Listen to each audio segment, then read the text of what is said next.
Hello everyone, welcome back to another video. তো আজ কথা বলবো বেশ কিছু লেটেস্ট আপডেটস নিয়ে, মানে অ্যাকচুয়ালি বাংলা সিনেমার যে আপকামিং সিনেমা এবং যে সিনেমাগুলো চলতি সময়ের মধ্যে চলছে সেই সিনেমার বক্স অফিস কালেকশন নিয়ে তোমাদের সাথে আজকে আপডেট শেয়ার করবো।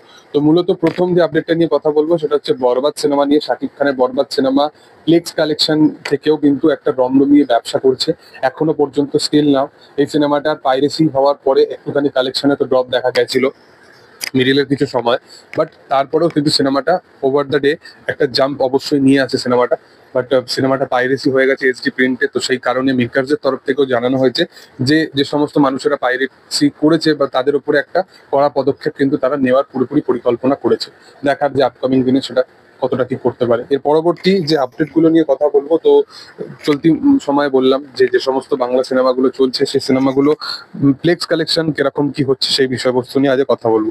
তো মূলত কিল বিল সোসাইটি চতুর্থ সপ্তাহে পৌঁছে গেছে এবং চতুর্থ সপ্তাহের শেষে এই সিনেমাটা ৭১,০০০ টাকা মতো বক্স অফিস কালেকশন করে ন্যাশনাল প্লেক্স ও মাল্টিপ্লেক্স চেন থেকে। ওভারঅল এই সিনেমাটা 4th উইক মিলিয়ে ৯৬ লক্ষ টাকা মতো বক্স অফিস কালেকশন করে, যেটা অবশ্যই একটা ভালো কালেকশন বলা চলে। কারণ এই বছরের একদম শুরুর দিক থেকেই যেরকম সিনেমাগুলো কালেকশনের দিক থেকে যেরকম কালেক্ট করছে বক্স অফিসে, তো সেই দিক থেকে কিল বিল সোসাইটি আমার মনে হয় যে একটা রিসেন্ট ব্যবসা তো অবশ্যই করেছে। এর পরবর্তী যেটা আপডেট হচ্ছে সেটা হচ্ছে পুরাতন বলে সিনেমাটাকে নিয়ে।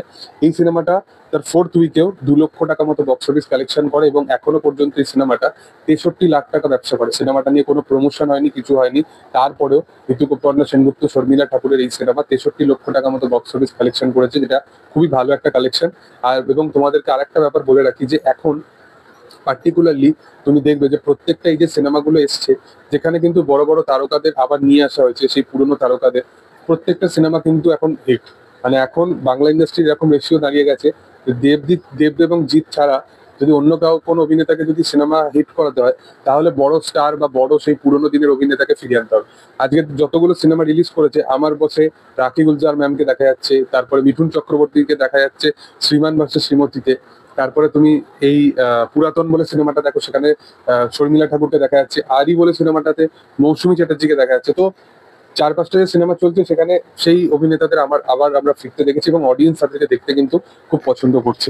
এর পরের যেটা নিয়ে কথা বলবো সেটা হচ্ছে চেক ইন চেক আউট বলে একটা সিনেমা নতুন মুক্তি পেয়েছে। সিনেমাটা আমি দেখিনি। সিনেমাটা তো 3rd উইকে ৫৩,০০০ টাকা মতো বক্স অফিস কালেকশন করে। ওভারঅল এই সিনেমাটা ৫ লক্ষ টাকা ব্যবসা করে, যেটা খুবই কম। কারণ এই সমস্ত সিনেমা সিঙ্গেল স্ক্রিনে চলার বলতে পারি যে সেরকম চান্সেস থাকে না। তো সেই কারণবশত কোথাও গিয়ে মাল্টিপ্লেক্স, ন্যাশনাল প্লেক্সটাই একটা কোথাও গিয়ে ভরসাযোগ্য কালেকশন হয়ে দাঁড়ায় এই সমস্ত সিনেমার জন্য, বাট সেটা সেরকম ভাবে কালেকশনটা করতে পারেনি সিনেমাটা।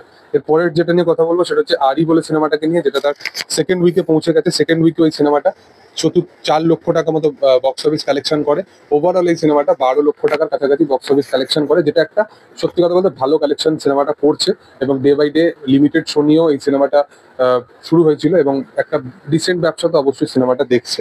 এরপরে যেটা নিয়ে কথা বলবো সেটা হচ্ছে দুর্গাপুর জংশন, যেটা 2nd উইকে মাত্র ২ লক্ষ টাকা মতো বক্স অফিস কালেকশন করে এবং ওভারঅল এই সিনেমাটার কালেকশন হচ্ছে ৭ লক্ষ টাকা।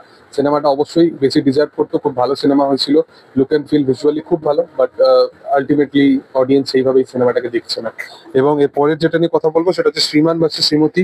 এই সিনেমাটা 1st উইকে ১১ লক্ষ টাকা মতো কালেকশন করে। আমি এক্সপেকটেশন আরেকটু বেশি রেখেছিলাম এই সিনেমাটা থেকে, কারণ 1st উইকে মিঠুন চক্রবর্তী, অঞ্জন দত্ত, অঞ্জনা বসু এবং আরো অনেক তারকা নিয়ে সিনেমা, এবং সেটা 1st উইকে 11 লাখ, সেটা আমার মনে হয় যে একটু কোথাও গিয়ে কম। আমার মনে হয় এই সিনেমাটা অন্তত আরো একটু বেটার কালেকশন করতো। এবং এছাড়াও আমার বস নিয়ে যদি কথা বলি, আমার বস প্রিভিয়াসলি ডেতে স্যাটারডে সানডে প্রায় 97 শো মতো হাউসফুল গেছে এবং ৫৫,০০০-এর বেশি মানুষ এই সিনেমাটাকে দেখেছে। স্যাটারডে অব্দি এরকম একটা আপডেট উঠেছিল, এখনো পর্যন্ত কালেকশনটা উঠে আসেনি এই সিনেমা, বাট যখন আসবে তোমাদের সাথে অবশ্যই শেয়ার করবো ফ্লেক্স কালেকশনে। তো তোমাদের কি বক্তব্য এই বিষয়বস্তু নিয়ে সেটা তোমরা অবশ্যই কমেন্টে জানাতে পারো। ভিডিও ভালো লাগলে অবশ্যই লাইক, শেয়ার, সাবস্ক্রাইব করে দিও। Thank you all, by.